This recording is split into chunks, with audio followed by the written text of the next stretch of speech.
ढेंकानाल जिला परजंग ब्लॉक अंतर्गत सियारीमालिया गाँव में जमीबाड़ी विवाद को नहीं दंपति को टांगिया लघु लुहाण कर अभियोग होगी। गुरुतर दंपति होती सियारीमालिया गाँव गुरु नायक एवं तांको स्त्री रंजिता नायक। रंजिता अवस्था संकटापन्न रही बेले मुंडरे गभीर आघात लगी।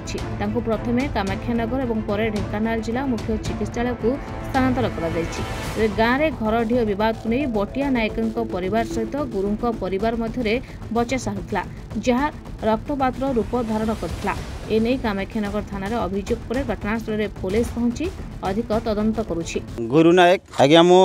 घरे थिली आगु भद्रलोक थाना वाला जाइकिनी सुंक तुपिकिनी थाना वाला आमर उपस्थित थाई माने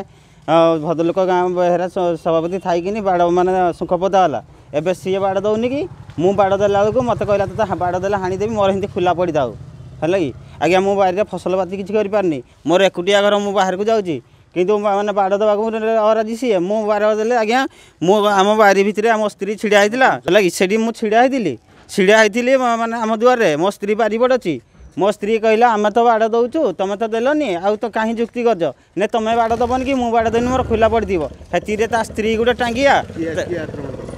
बटिया नायक माने गोटे ठेंगा धरता ता स्त्री गोटे टांगिया ता पुओ गोटे ताबेला ता झी गोटे ठेंगा धरकिनी आम दी जन स्वामी स्त्री दी जन मत ये पिटी देती ये फसा मार दे मो स्त्री की 4 जगार मुंडे टांगी हाणी दे। परजंगरू सुजित दल बेहरा रिपोर्ट रिपोर्टर्स टुडे।